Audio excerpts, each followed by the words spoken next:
Waalaikumsalam warahmatullahi wabarakatuh.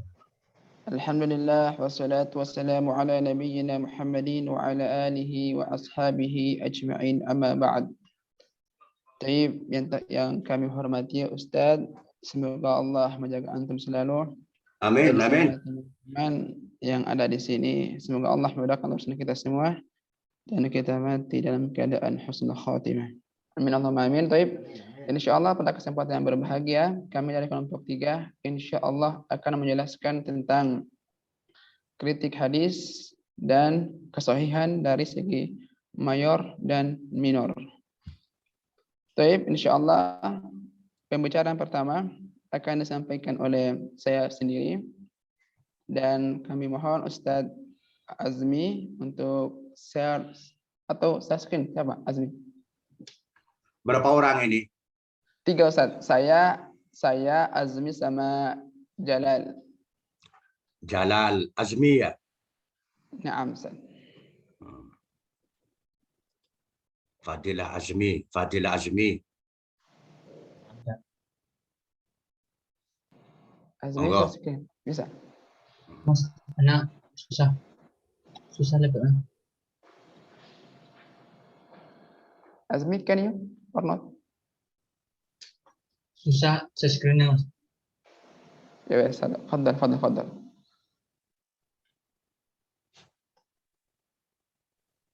Coba kirim ke aku aja. Di grup, Fik, di grup. Oh, di grup. Oke. Kalau nggak bisa bilang Azmi ada apa ya yang share.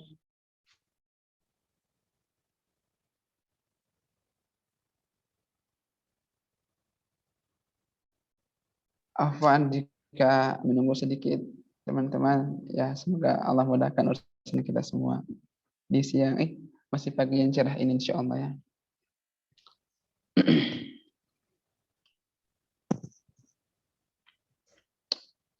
Taib, alhamdulillah kami ucapkan syukran Ustaz Afiq zawajakallah bimra'atin salihah insyaallah. Oke, insyaallah pertama kita akan membahas tentang kritik hadis dari sejarah, perkembangan, urgensi, dan cakupan.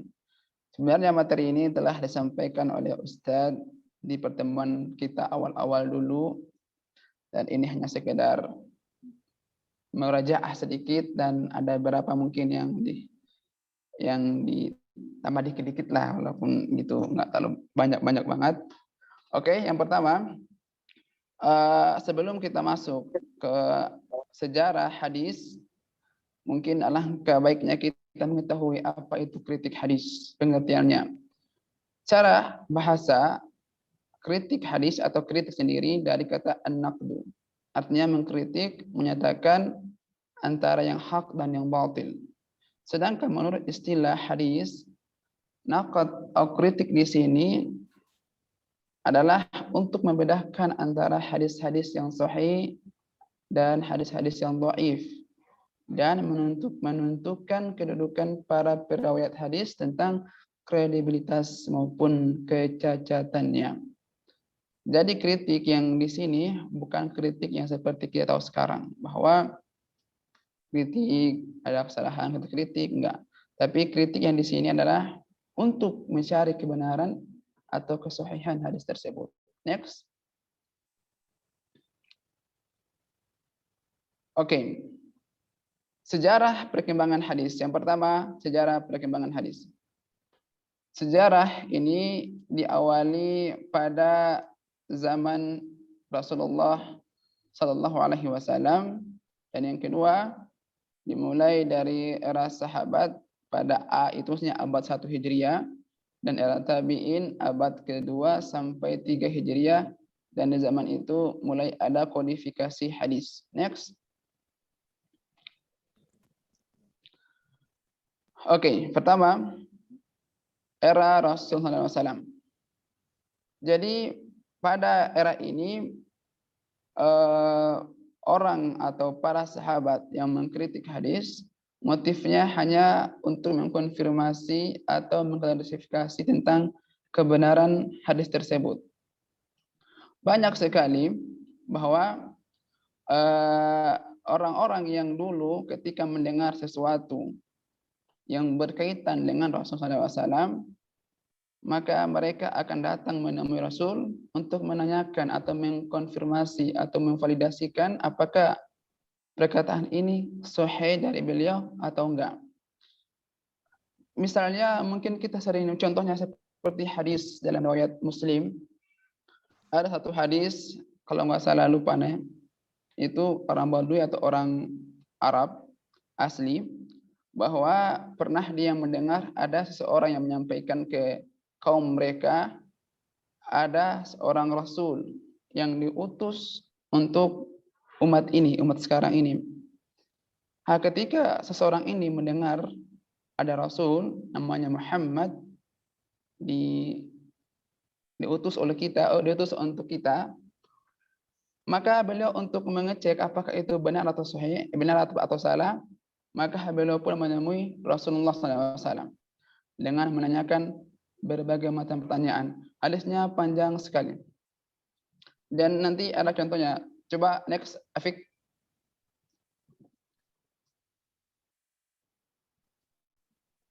Ini hadisnya.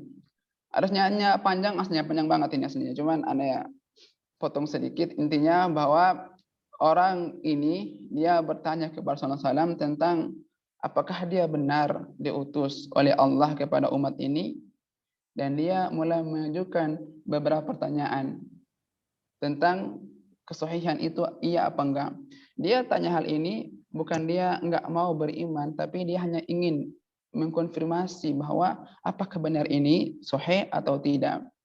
Misalnya juga salah satu yang mungkin kita telah dengar ayat Al-Quran, seperti pernah Ibrahim tanya kepada Allah, wa iz qala Ibrahimu rabbi arini kaifa tuhyil mauta qala bala qala awalam tu'min qala bala walakin litma'inna qalbi. Ini kan Ibrahim tanya kepada Allah. Dia bertanya bukan berarti nggak mempercayai hal tersebut, tetapi ingin mengkonfirmasi saja apakah ini bagaimana cara untuk Allah itu menciptakan kehidupan dari kematian untuk hanya menenangkan hatinya saja. Misalnya mungkin antum udah sering-sering dengarlah ada orang yang masih PDKT-an, bucin gitu kan ya. Ada datang kepada masnya, Mas masih cinta nggak sih sama saya? Itu dia tanya bukan dia nggak percaya, tapi hanya untuk meyakinkan hatinya saja. Kalau masih cinta apa enggak gitu sama masnya yang tadi. Contohnya mungkin ya, ada contoh Mbak Nurdiana bisa. Dia tanya kepada seseorang, Kak, rindu nggak sama saya? Misal ini.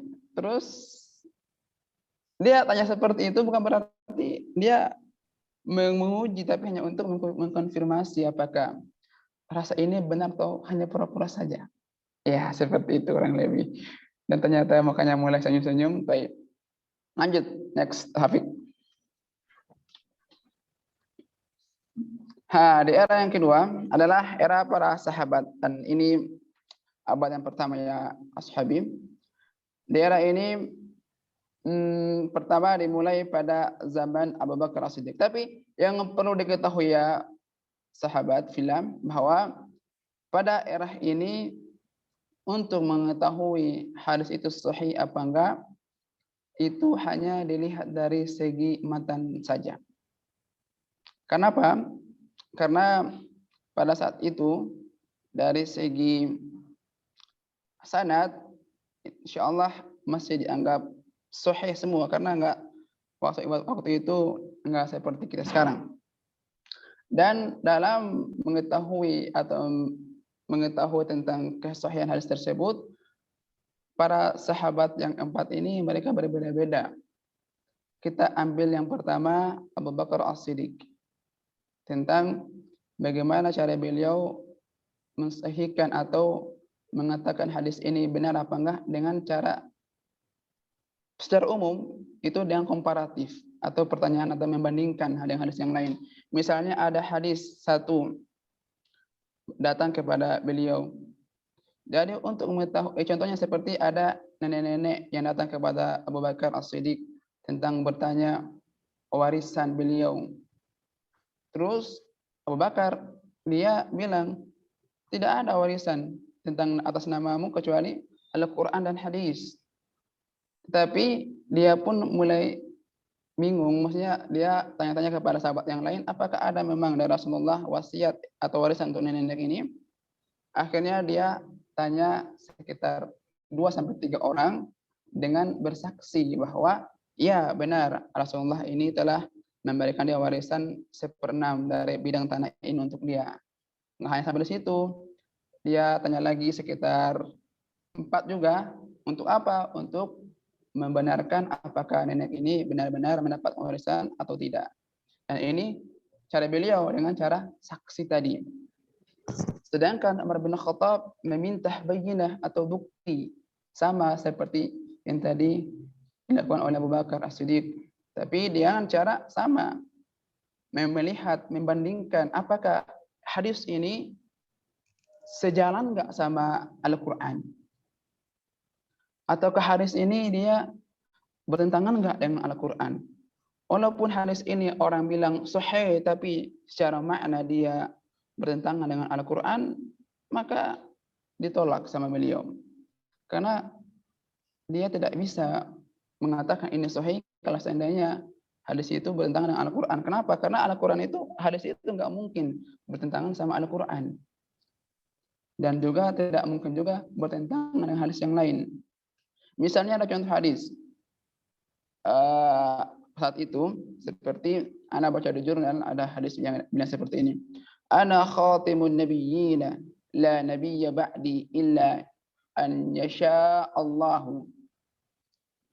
Hadis ini kan bertentangan sama Al-Quran. Bahwa Al-Quran telah menjelaskan bahwa memang tidak ada lagi nabi setelah Rasulullah. Itu udah mutlak. Tapi di sana ada tambahan, kecuali jika Allah pengen lagi tambah nabi. Enggak lah. Hadis ini makanya ditolak secara mentah-mentah oleh para sahabat karena secara umum dia bertentangan dengan Al-Quran Al-Karim. Sedangkan nomor 3, yang ketiga adalah ketika bagaimana cara Utsman bin Affan meminta ikrar atau meminta atau melihat hadis itu sahih apa enggak dengan cara ikrar, pengakuan dari para sahabat ketika beliau mendengar satu hadis. Beliau melihat apakah hadis ini bisa dikatakan sahih dengan cara seperti itu. Ajak yang bersangkutan, sampaikan kepadanya apakah ini benar dengan tertentu, mungkin dengan syarat-syarat yang tertentu ya. Kalau dia mengakui tentang kebenaran hadis tersebut dengan indikasi-indikasi atau patokan-patokan tertentu, baru dia bisa terima tentang hadis tersebut. Sedangkan Ali bin Abi Thalib. Pada zaman ini ya ashabi, zaman yang agak berat sekali. Karena pada zaman ini hadis-hadis palsu itu mulai banyak sekali berada di kalangan masyarakat muslim pada saat itu. Salah satu contoh hadis yang sangat palsu itu adalah seperti ada anda pernah dengar, man haddatsa hadisan fa'atasa indahu fahuwa haqqun. Barang siapa yang berkata suatu perkataan kemudian dia bersin, maka perkataan itu benar, sahih. Secara logika, ya nggak mungkin mas orang tiba-tiba ngomong terus dia bersin, apa yang dia ngomong itu langsung saja benar. Ini salah satu kepalsuan hadis pada saat itu. Banyak sekali ya syabab hadis yang tentang hal itu. Sehingga ahli untuk melihat apakah ini sahih nggak bisa pakai saksi saja karena saat itu udah nggak memungkinkan untuk hanya bisa 4-2 orang saja. Tetapi dengan apa cara beliau? Dengan melakukan sumpah kepada sahabat. Sekarang bedanya kita sama yang dulu, orang dulu tuh sumpah bilang wallahi itu greget mereka kayak takut gitu mendengar sumpah demi Allah itu. Kalau sekarang kan kita mah biasa-biasa rasanya kan. Contohnya ada yang tanya, hal anta tuhibbuni? Wallahi uhibbuk ya akhi. Tapi padahal hatinya enggak lah, biasa aja, aku kok enggak cinta sama kamu. Nah, itulah bedanya orang-orang sekarang sama dulu. Next.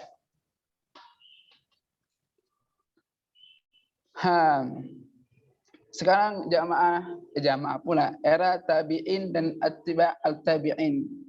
Dan ini mulai masuk abad kedua sampai ketiga Hijriyah, di mana pada abad ini juga mulai adanya kodifikasi hadis. Dengan terus bagaimana cara-cara mereka melihat kesahihan hadis tersebut? Mereka pertama melakukan namanya rihla ilmiah atau perjalanan ilmiah sampai ke pelosok kampung. Bahkan Anda pernah mendengar ada sebuah cerita Imam Bukhari atau nggak salah Imam Muslim. Beliau itu rela berjalan berbulan-bulan lamanya hanya untuk mencari satu hadis yang dia dengar dari seseorang bahwa di kampung ini ada namanya seseorang fulan ini dia memegang satu hadis yang sahih dari Rasulullah SAW. Beliau rela untuk melakukan perjalanan yang begitu lama hanya untuk mendapatkan hadis yang satu ini. Masya Allah, begitulah perjuangan mereka pada saat itu, sehingga berkahnya sampai sekarang kita bisa rasakan. Ya ashabi. Terus yang kedua, ketika mereka mengkodifikasi, mengumpulkan hadis ini menjadi sebuah hadis yang akan nanti disampaikan kepada masyarakat, mereka melihat dulu apakah seorang hadis ini, seorang yang kita ambil hadis ini, dia itu orangnya gimana? Apakah orangnya berambisi mengikuti hawa nafsunya atau tidak? Kalau memang dia berambisi, khalas. Dia akan tinggalkan. Bahkan dulu ketika dia masih alia, Anda pernah dengar ada kata Ustaz Ana, ada seorang pencari hadis. Terus dia mendengar ada si fulan ini, syekh ini mempunyai hadis yang sahih. Tapi suatu ketika si yang akan diambil hadis ini dia panggil ayam, gitu kan ya. Terus di tangannya itu kayak seakan-akan menyembunyikan makanan. Tapi ketika sampai ayam itu datang ke depan beliau, ternyata dibuka tangannya itu kosong, nggak ada apa-apa. Jadi kayak menipu ayam lah istilahnya. Ketika melihat hal tersebut, maka orang yang meraih hadis tersebut dia bilang, nggak layak diambil ilmunya. Karena walaupun dia pegang hadis yang sahih, tapi karena akhlaknya, adabnya seperti itu, akhirnya dia menolak. Begitulah kurang lebih ketelitian para tabi'in ketika mereka ingin mengambil suatu hadis. Next.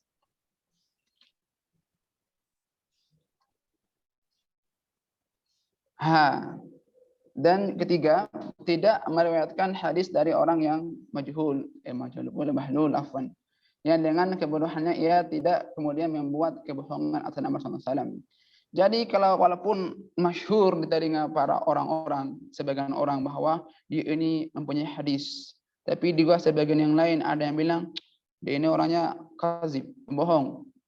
Bahkan dia terkenal mungkin ada, walaupun dia sekitar 60% yang mempunyai hadis yang sahih, tapi ketika 40% dia mengarang atau membuat hadis yang palsu dan atas nama Rasulullah SAW, maka dianggap semua hadisnya dia itu tertolak.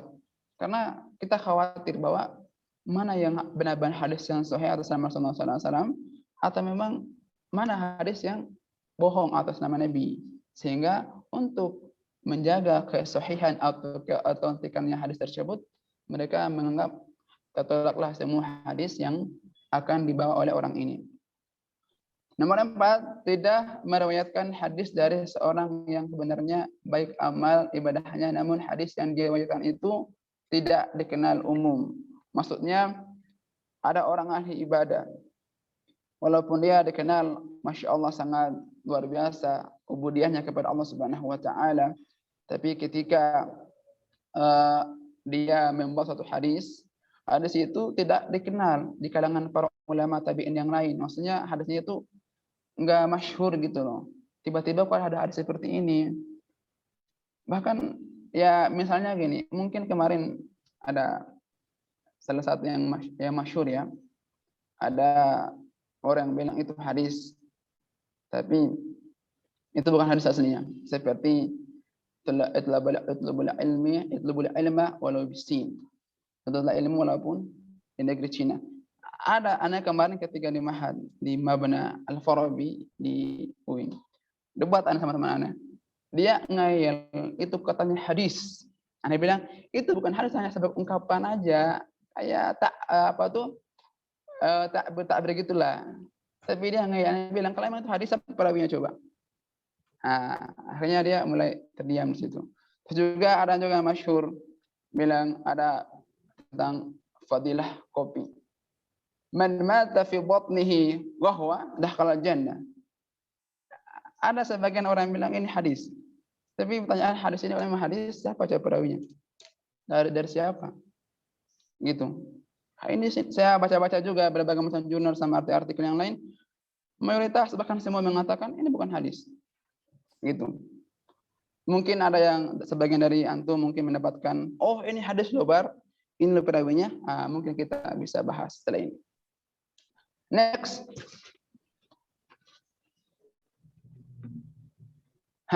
Setelah kita mengetahui, sebenarnya sih untuk pembahasan hadis ini sangat luas sekali.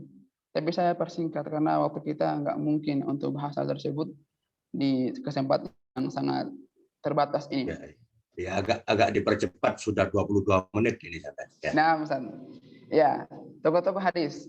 Langsung. Baik. Ya, pada masa sahabat, ya kita tahu bahwa tokoh-tokoh hadis pada saat itu para kritik hadis ada Abu Bakar Siddiq, Umar bin Khattab, dan Ali bin Abi Thalib. Dan Afwan nomor 3 itu maksudnya sama kan di atas. Cuman salah ketik, salah tulis. Next. Pada masa tabi'in ini kalau di Kufah namanya Sufyan At-Tawri, di Madinah yang kita kenal namanya Malik bin Anas, ada namanya Al-Auza'i, Al-Wasit, Asy-Syu'bah, dan juga dari Basra namanya Ahmad bin Zaid dan yang lain. Next.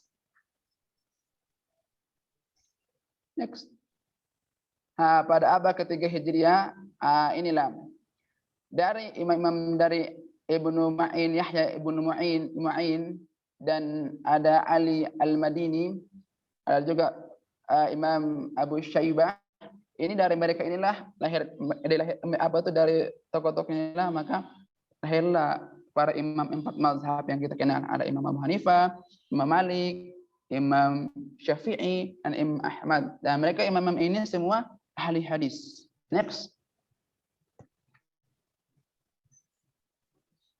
Pada abad ke-4 sampai 7 Hijriah, kita kenal ada Imam At-Tabrani, Imam Al-Hakim, Ibnu Khuzaimah, Ibnu Hibban, dan Al-Qutni, dan masih banyak imam-imam yang lain yang ada pada abad ke-4 sampai ke-7 Hijriah ini. Nanti kalau mau saya kirim jurnalnya ke antum insyaallah. Ba'da hada. Samir, next. Ya, itu saja dari saya. Selanjutnya akan dijelaskan secara lebih detail dan terperinci tentang mayor dan minor oleh saudara kita Ustaz Fadil Azmi. Yang kedua Ustaz Jalal. Kami persilahkan untuk Ustaz Azmi, falyatafaddal ilaihi mashkur. Baik, mubasharatan langsung saja tanpa memperpanjang kata-kata mukadimah. Jadi di sini kami akan menjelaskan indikasi mayor dan minor kesohihan sanad.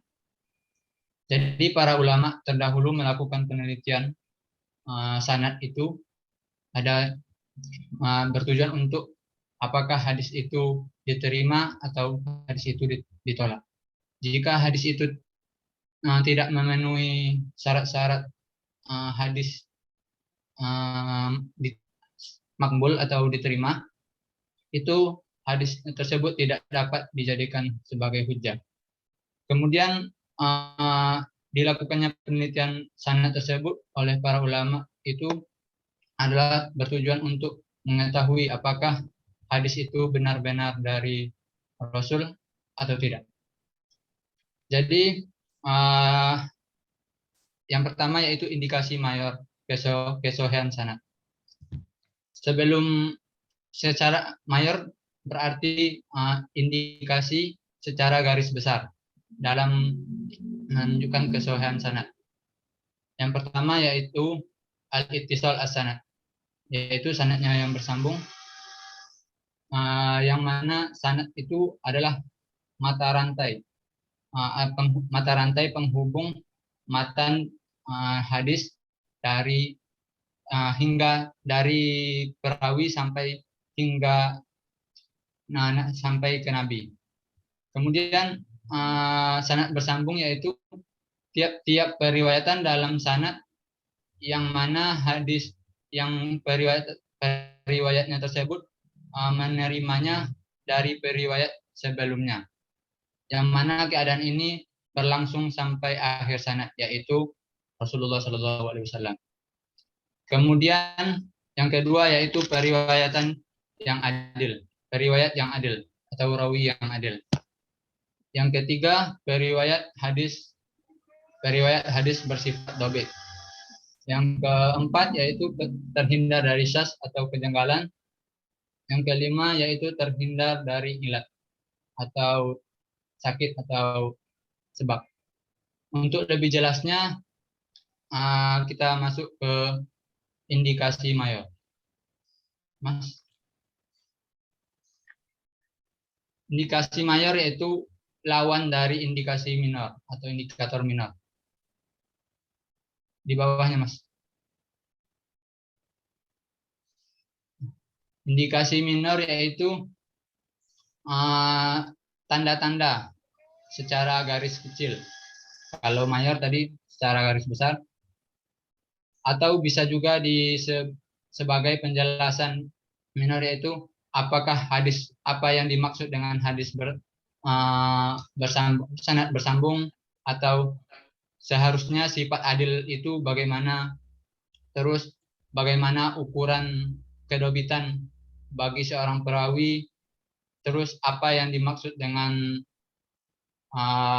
hadis itu terhindar dari syaz dan ilat. Yang pertama yaitu ittisal as-sanad, sanad yang bersambung. Jadi Imam Al-Bukhari berpendapat bahwasanya kriteria sanad yang dianggap bersambung itu ada dua. Yang pertama al-liqa. Maksud al-liqa di sini yaitu interaksi atau pertemuan langsung antara satu perawi dengan perawi yang lainnya. Artinya apa? Murid itu mendengarkan langsung atau menyimak langsung dari gurunya. Yang kedua yaitu al-mu'asharah, yakni sanad yang dianggap bersambung apabila kehidupan guru dan muridnya itu terjadi dalam kurun waktu yang sama. Kemudian dalam metode dalam penyampaian dalam menerima hadis itu ada 8. Yang pertama yaitu as-sima', yaitu metode cara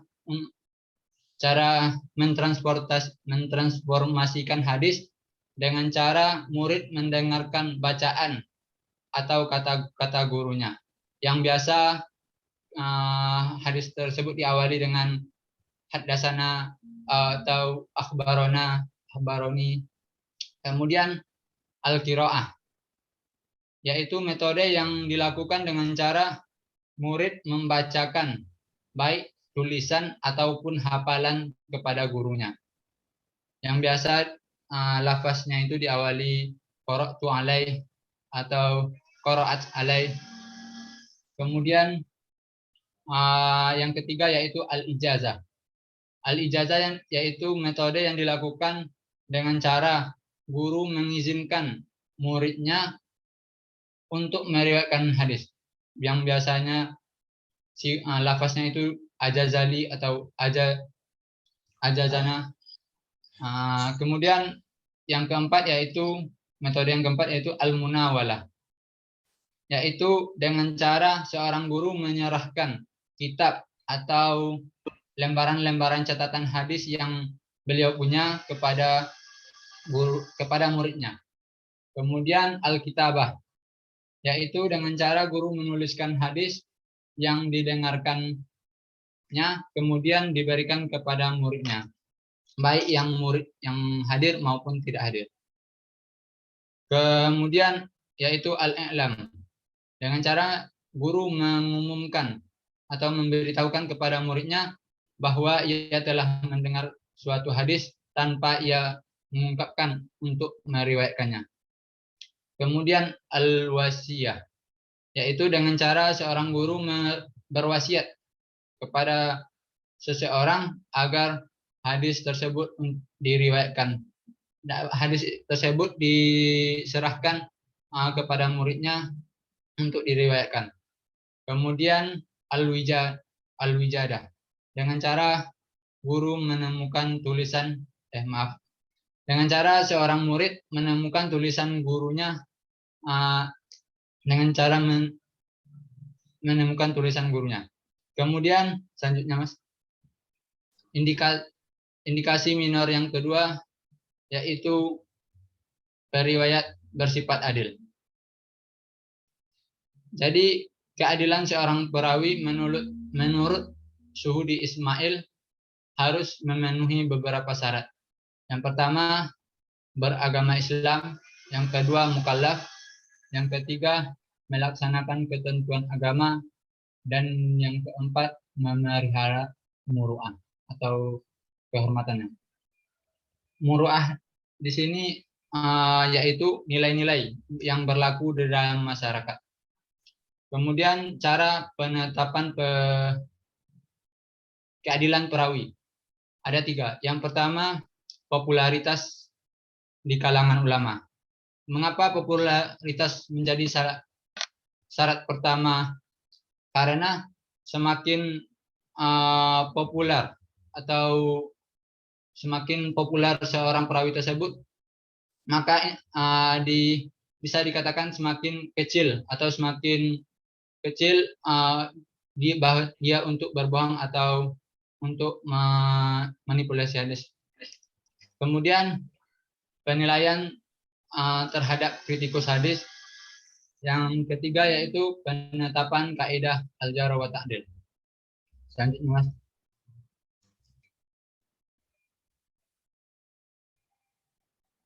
Indikasi minor. Indikasi minor hadis yang ketiga yaitu periwayat hadis bersifat dhabit. Kata dhabit di sini berasal dari kata dobata yadbitu yang artinya terus al-ajjad al-katib menyajikan formulasi dhabit itu ada 5. Yang pertama bahwasanya sebagai intensitas intelektual seorang perawi tatkala menerima sebuah hadis, terus memahaminya sebagaimana yang ia dengar, kemudian hafal dengan sempurna baik tulisan maupun lisan, kemudian hafal dengan baik makna yang dikandungnya, kemudian mengetahui kemungkinan adanya perubahan atau tahrif atau penggantian atau maupun pengurangan jika diriwayatkan dengan tulisan. Jadi dhabit di sini ada 2, dhabit sadri dan dhabit kitab. Dhabit sadri yaitu terpeliharanya hadis yang diterimanya dalam hafalan sejak dari menerima hadis sampai ia menyampaikan hadis kepada orang lain.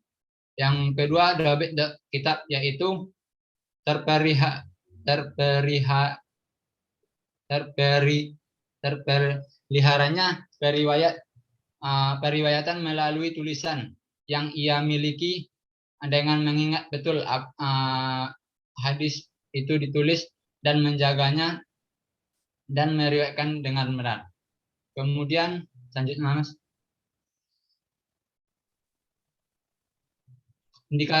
indikasi minor yang keempat yaitu terhindar dari syaz atau kejanggalan. Jadi definisi syaz itu ada menurut 3 pendapat. Yang pertama Imam Syafi'i mengatakan bahwasanya hadis yang dikatakan syaz apabila hadis yang diriwayatkan perawi sikoh bertentangan dengan hadis yang diriwayatkan sejumlah perawi sikoh lainnya. Yang kedua yaitu Al-Hafiz Abu Ya'la Al-Khalili mengatakan bahwasanya hadis syaz itu hadis yang dinyatakan mengandung syaz apabila jika satu jalur saja, baik hadis tersebut diriwayatkan oleh perawi yang sikoh maupun tidak, baik itu bertentangan atau tidak. Kemudian An-Nisaburi berpendapat bahwasanya hadis yang terhindar dari syaz yaitu hadis yang diriwayatkan oleh seorang perawi yang sikoh, namun tidak terdapat perawi sikoh lainnya yang meriwayatkan hadis tersebut. Kemudian yang selanjutnya, Mas.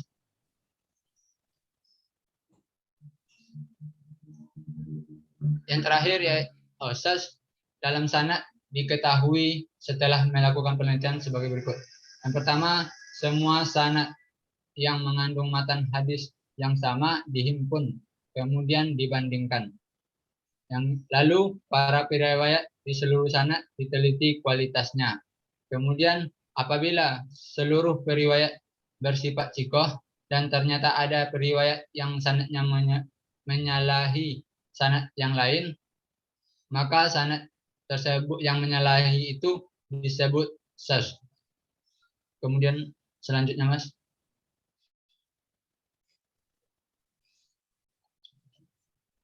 Yang kelima yaitu terhindar dari ilat.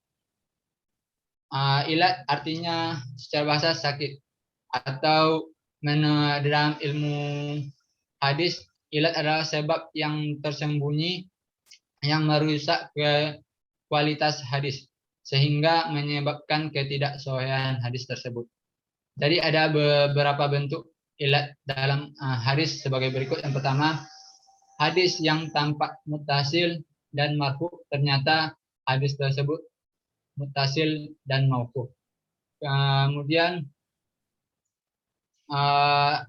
yang kedua, terjadinya pencampuran hadis dengan bagian hadis yang lainnya.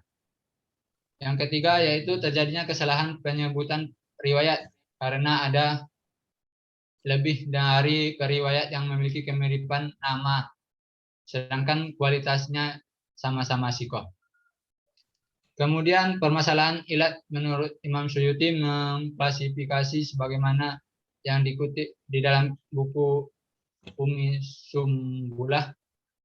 Yang pertama yaitu sanad tersebut secara lahir tampak sahih, namun ternyata di dalamnya terdapat perawi yang tidak mendengarkan hadisnya itu dari gurunya langsung. Yang kemudian hadis tersebut mursal dari seorang perawi yang sikoh dan hafiz, padahal secara lahir tampak sahih.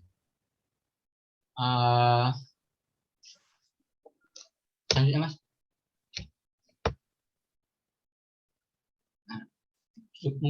Mungkin cukup sekian dari kami.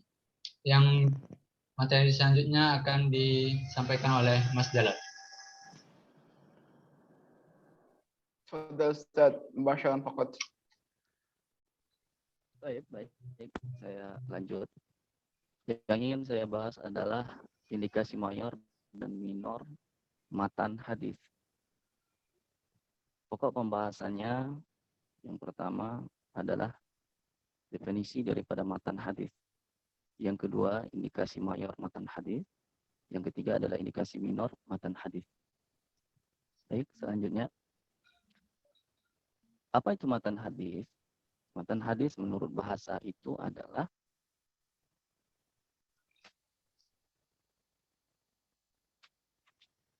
dari bahasa Arab matnun, artinya punggung jalan, muka jalan, tanah yang tinggi dan keras. Itu arti daripada matan secara bahasa. Adapun matan secara menurut ilmu hadis, mustalah hadis, matan adalah penghujung sanad. Akhir dari sanad itu adalah matan, yakni sabda baginda Nabi Sallallahu Alaihi Wasallam. Ya, sabda Nabi Muhammad Sallallahu Alaihi Wasallam itu yang matan. Yang disebut dengan yang sesudah habis disebut dengan sanad, sudah habisnya sanad. Jadi matan itu setelah disebutkannya sanad, an setelah itu ani Nabi Sallallahu Alaihi Wasallam qala, apa ani Nabi Sallallahu Alaihi Wasallam, setelah itu ada hadisnya, innamal a'malu binniyat, contoh seperti itu. Nah, itu adalah hadisnya. Itu disebut dengan matan. Matan hadis terbagi tiga, yaitu ucapan baginda. Jadi yang disebut dengan hadis itu adalah ma'udhifa ila Nabi Sallallahu Alaihi Wasallam qaulan au fi'lan au taqriran. Bahkan ada penambahan au sifatan gitu. Jadi matan itu yaitu ucapan Nabi, ya, perbuatan dan ketetapan Nabi Sallallahu Alaihi Wasallam. Bahkan ada yang nambahin sifatnya juga termasuk, ya, daripada hadis ini. Lanjut. Indikasi mayor. Lanjut saya masuk kepada indikasi mayor matan hadis. Jadi apa saja indikasi mayor? Jadi indikasi mayor itu, jadi kalau yang disebut dengan istilah mayor ini adalah persyaratan umum. Berkaitan juga disebut dengan persyaratan umum. Jadi mayor itu adalah persyaratan umum daripada matan itu. Sedangkan apa namanya syarat-syarat khusus daripada matan itu adalah disebut dengan minor. Nah, apa saja indikasi mayornya? Mayor matan hadis yang pertama terhindar dari syudzuz, kejanggalan, syudzuz atau kejanggalan. Nah, tadi kan syarat hadis sahih itu kan ada 5. Ittisal sanad, ya kan? Terus lagi setelah itu adalah rawah gitu. Yang ketiga adalah dobat rawah. Yang keempat adalah adam syudzuz. Yang kelima adalah adamul illah. Jadi 2 yang terakhir itu masuk pada matan hadis, indikasi mayor matan hadis. Yang pertama yaitu terhindar dari syudzuz, kejanggalan. Nah, jadi apa? Secara bahasa syadz itu berarti jarang, menyendiri, yang asing, gitu. Menyalahi aturan dari orang banyak. Itu yang disebut dengan syadz. Syadz finnar. Artinya siapa yang menyendiri, gitu. Menyendiri itu disebut dengan syadz. Karena itu syadz adalah suatu matan hadis yang bertentangan dengan matan-matan hadis lainnya yang lebih kuat dan mempunyai objek pembahasan yang sama. Jadi itu yang disebut dengan syadz. Jadi ada pertentangan matan-matan hadis lainnya yang lebih kuat daripada itu. Gitu. Yang kedua, mayornya terhindar dari illah. Illah itu artinya cacat atau rusak. Gitu. Illah adalah suatu matan hadis yang mengandung cacat, mengurangi nilai dan kualitas hadis. Itu yang disebut dengan illah. Nah, itu adalah mayor daripada indikasi mayor matan hadis. Adapun indikasi minor, nah ini yang khusus daripada penjelasan, bahkan khusus daripada umpamanya tadi yang disebut dengan syadz. Jadi syadz itu apa saja syadz itu, syadz daripada matan. Nah, itu disebut dengan minor. Nah, terhindar dari syudzuz tadi, kejanggalan. Jadi satu minor matan hadis terhindar dari syudzuz atau kejanggalan. Adapun kerancuan dan syadz pada matan adalah adanya pertentangan dan ketidaksejalanan riwayat seorang perawi yang menyendiri dengan perawi yang lebih kuat hafalannya dan ingatannya. Adapun pertentangannya adalah dalam menukil matan hadis. Itu pertentangannya dalam menukil matan hadis sehingga terjadi penambahan. Nah, ini rusaknya nih, syadz nih, kejanggalan, terjadi penambahan, pengurangan hadis, perubahan tempatnya atau disebut maklub, dan bentuk hadis tersebut dan kelemahan dan kecatatan lainnya. Nah, inilah menyebabkan syadz. Nah, syadz dalam matan itu apa saja? Syadz dalam matan itu yang pertama adalah sisipan teks hadis. Jadi hadis itu ada penambahan-penambahan. Jadi ada penyisipan daripada matan hadis itu. Nah, ini yang terjadinya syadz gitu. Yang berikutnya adalah pembalikan teks hadis gitu. Jadi dibalik-balik. Nggak harusnya di awal tapi letak di akhir gitu. Jadi terjadi pembalikan ini juga adalah syadz matan. Yang berikutnya adalah kesalahan ejaan. Nah, jadi kesalahan ejaan juga termasuk daripada syadz hadis. Mana contoh kesalahan ejaan?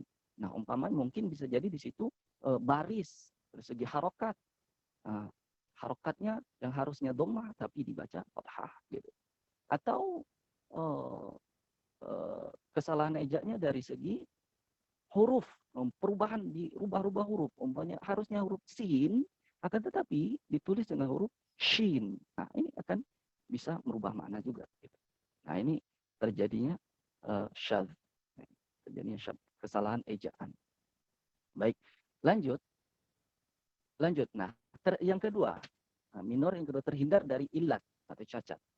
Illat sama halnya dengan syadz, artinya sama, keduanya terjadi pada sanad dan juga pada matan. Jadi illah dan syadz ada pada matan, ada pada sanad dan ada pada matan. Terjadi pada sanad dan terjadi pada matan. Kemudian sudah dijelaskan oleh akhina al-azmi. Adapun yang dimaksud illah yang terjadi pada matan adalah adanya sesuatu yang tersembunyi yang terdapat pada matan yang secara lahir tampak berkualitas sahih. Yang tersembunyi di sini adalah kalimat yang merupakan teks hadis lain pada hadis tertentu.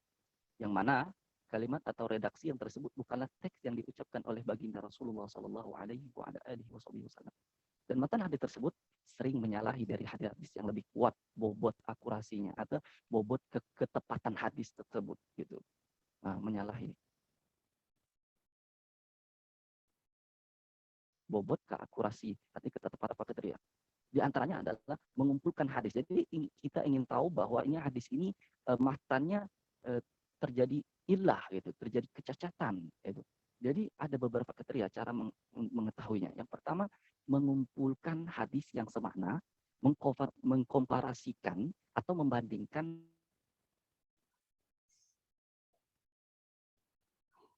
kita bandingkan.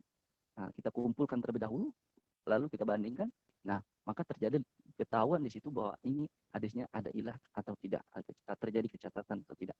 Yang kedua, jika seorang perawi bertentangan dengan riwayatnya dengan seorang perawi yang lebih fiqh darinya. Artinya fiqh itu kan terpercaya.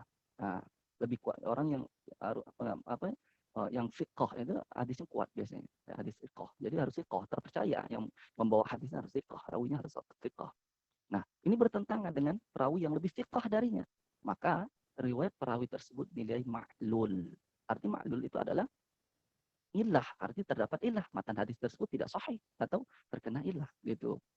Yang berikutnya ya mohon maaf itu bukan nomor 4 tapi nomor 3. Nah, salah tulis. Yang ketiga adalah jika hadis yang diriwayatkan seorang perawi bertentangan dengan hadis yang terdapat dalam kitabnya, pokoknya bertentangan, atau bahkan hadis yang diriwayatkannya itu ternyata tidak terdapat di dalam kitabnya, maka dengan pertentangan tersebut yang menjadikan matan hadis tersebut ma'lul atau tidak sahih lagi. Itu. Baik. Nah, indikasi minor matan hadis menurut Al-Khatib Al-Baghdadi. Indikasinya apa saja?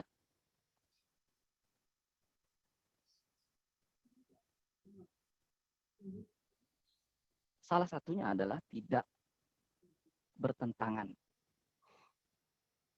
dengan Al-Quran Al-Muhkam, dengan ayat-ayat Al-Quran yang Al-Muhkam.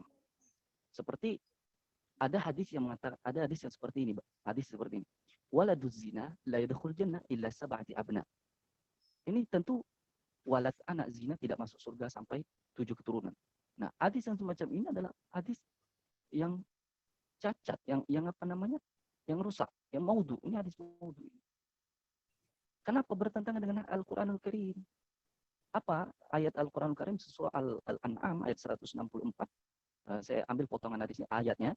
Wala taksibu kullu nafsin illa 'alaiha wala taziru waziratu wizra ukhra. Itu ayatnya. Artinya tidaklah seorang membuat dosa melainkan kemudaratannya kembali kepada dirinya sendiri. Dan seorang yang berdosa tidak akan memikul dosa orang lain. Nah, itu pertentangan. Tadi kan waladuz zina la yadkhulul jannah illa. Masa bisa? Ya, masa anak zina ini asbab zina, anak zina dia tidak bisa masuk surga. Itu kan bukan perbuatan dia, tapi perbuatan, mohon maaf, kedua orang tuanya gitu. Maka tidak bisa. Wala taziru waziratu wizra ukhra. Itu ayatnya.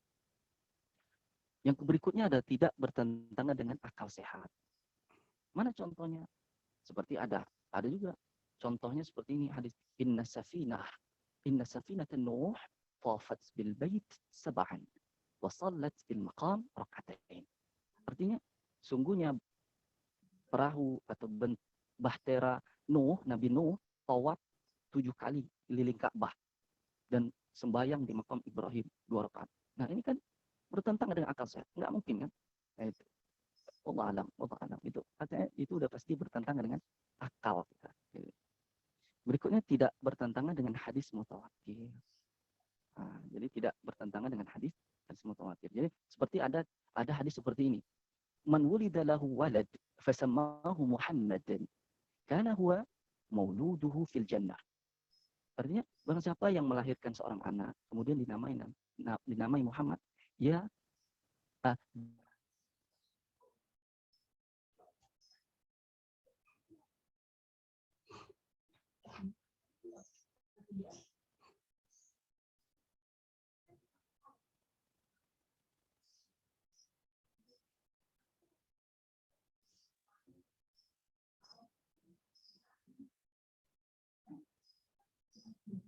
Jalal, anta bikhair?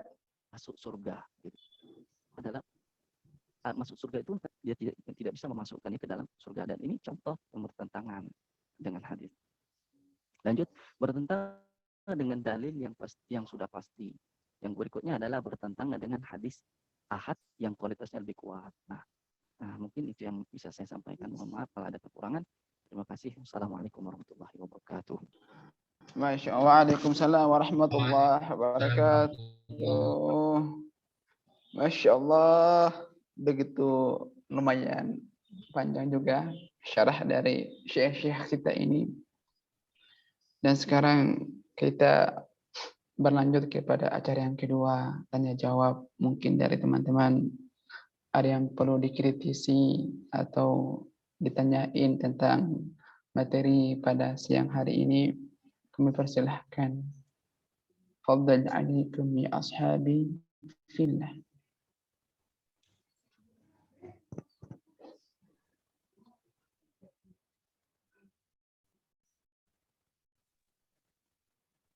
Ya, karena mungkin cukup jelas ya penjelasan dari Ustaz Azmi sama Ustaz Darul Jalal, atau mungkin Anda semua sudah mulai ngantuk. Allah Ta'ala a'lam bishawab. Ya, karena ada pertanyaan, langsung saja kita persilakan Ustaz untuk memberikan tambahan.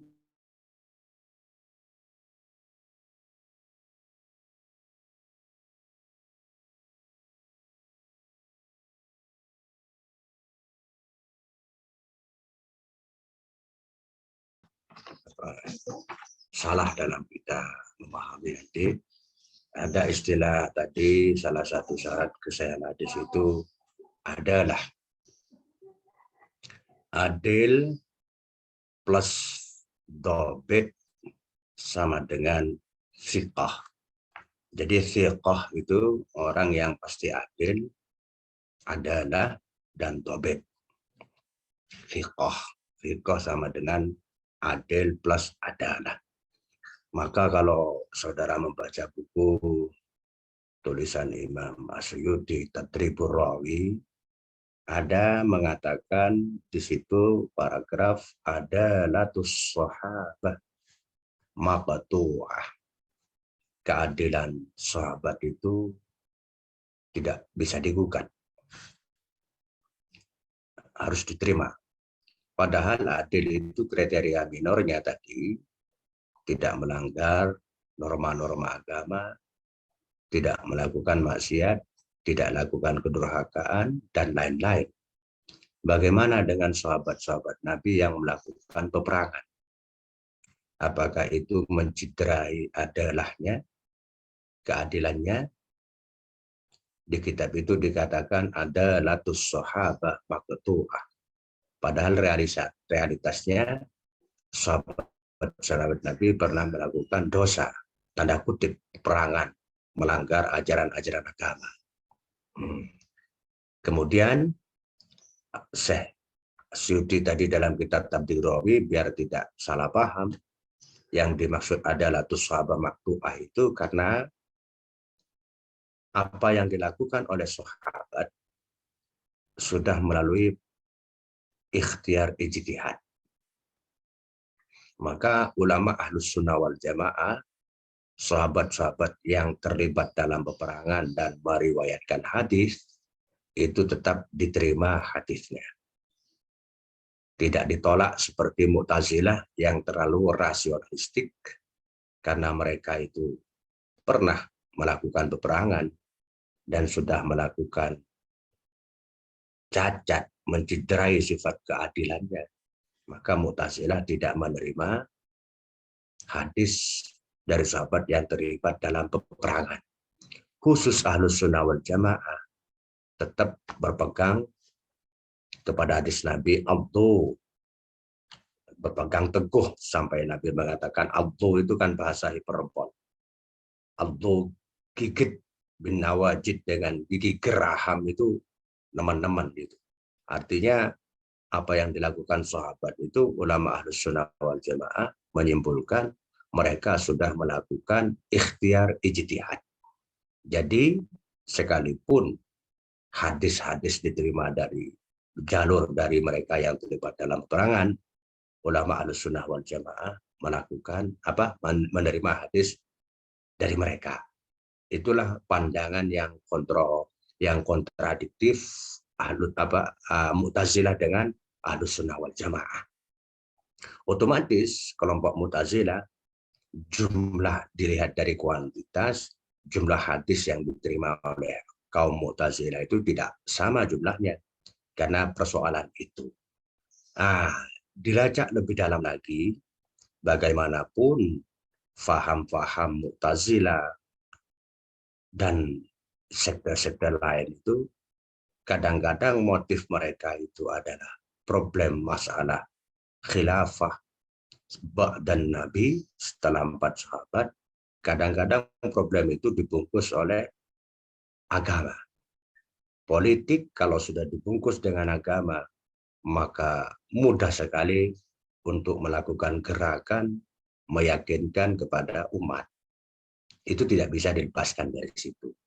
Maka husnudzon, konsep husnudzon yang dilakukan oleh Ahlussunnah wal Jamaah. Betapa mulianya sahabat bertemu dengan Rasul, mengikuti perang dengan Rasul. Hanya karena terlibat peperangan antar sahabat, kemudian akan menggugurkan nilai keadilannya. Ulama Ahlussunnah wal Jamaah tidak, karena itu sudah melakukan ijtihad. Itu bisa dibaca dalam kitab Tadribur Rawi.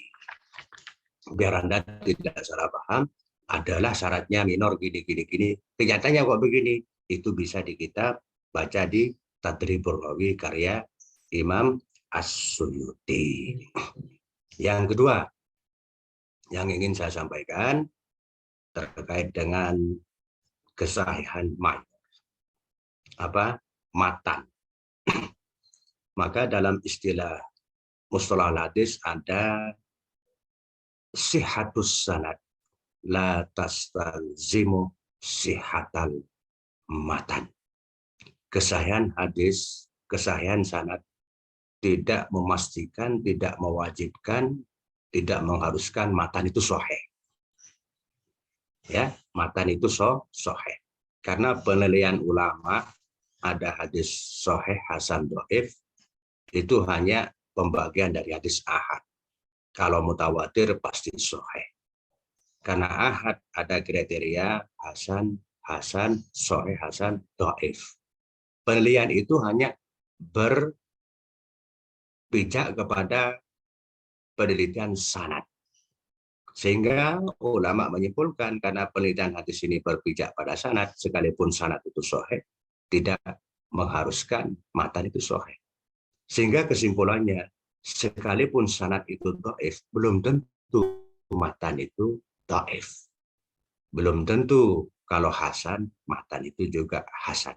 Jadi penilaian kriteria hadis hasan, sahih, hasan, dhaif itu pada sanad. Artinya, untuk mengecek validitas kesahihan hadis tentang matan, itu maka ada ulama membagi menjadi maqbul bih dan ghairu maqbul bih. Ada hadis yang sahih, matanya sahih, maqbul bih dulu zaman Nabi bisa diimplementasikan, tapi dunia sekarang tidak memungkinkan.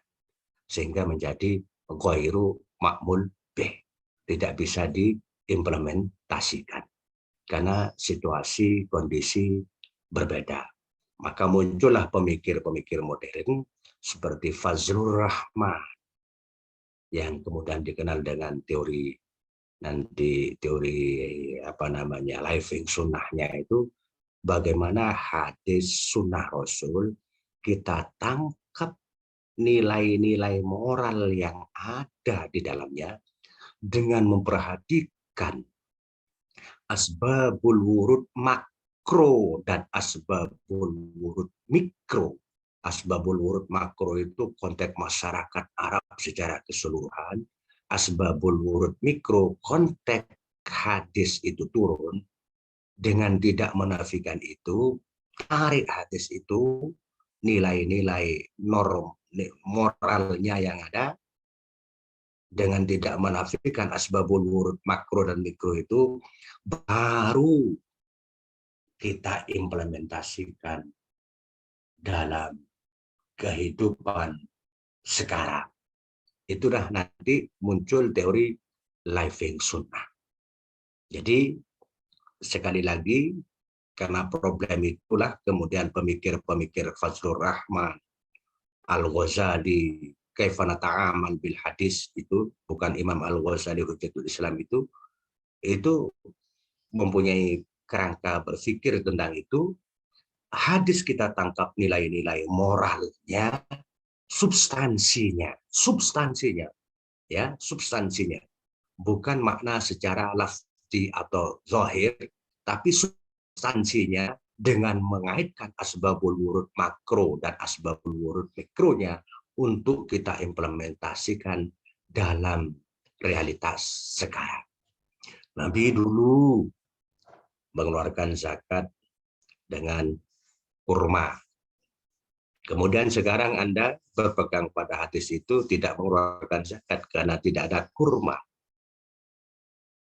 Alasannya karena perintahnya kurma. Kita tangkap nilai moral yang ada. Kurma pada masa Nabi adalah makanan pokok. Dalam dunia sekarang, mungkin daerah wilayah Indonesia Timur makan pokoknya bukan beras atau sagu misalnya, makan pokoknya. Anda harus mengeluarkan sagu sebagai zakat fitrah, bukan beras. Mayoritas masyarakat penduduk itu apa? Makan pokoknya. Itulah namanya substansi hadis ditarik untuk dikaitkan dengan realitas sekarang. Kemudian jangan Anda tidak mengeluarkan hadis. Contoh lain, hadis Nabi mengatakan secara zahir, kalau kamu di Madinah jangan berkecing atau buang air besar menghadap ke selatan. Karena memang konteks Makkah itu ada di selatan Madinah. Nah, kalau kamu zahirnya mengambil itu, kemudian kamu menghadap ke barat ke timur, padahal kamu hidup di daerah timurnya Ka'bah, ya malah menghadap Ka'bah nanti, kan gitu. Maka kita substansinya bagaimana? Ilahnya hadis itu supaya tidak menghadap ke kiblat. Sekalipun kamu melakukan menghadap ke selatan dan ke utara, tapi substansinya tidak menghadap ke kiblat. Nah, demikian. Seperti itulah ya cara kita nanti memahami sebuah hadis, sehingga hadis itu terjadi fleksibilitas, terjadi dinamika, fleksibilitas dengan kehidupan masyarakat. Maka Islam sebagai sholihun li kulli zamanin wa makanin selalu eksis. Demikian yang bisa saya sampaikan. Terima kasih kepada pemakalah hari ini, Aspirin Jalal Fadil Asmi.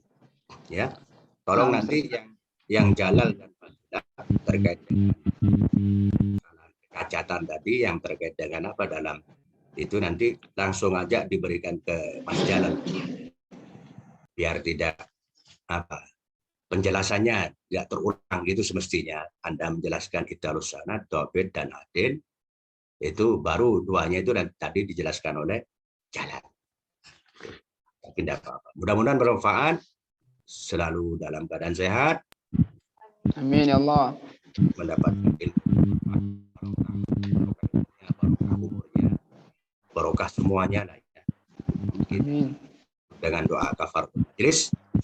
Subhanakallahumma bihamdika la ilaha illa anta astaghfiruka wa atubu ilaik. Assalamualaikum warahmatullahi wabarakatuh. Waalaikumsalam warahmatullahi wabarakatuh. Barakallahu fiik Ustaz. Tinggal berapa makalah lagi? Dua ya? Dua Ustaz.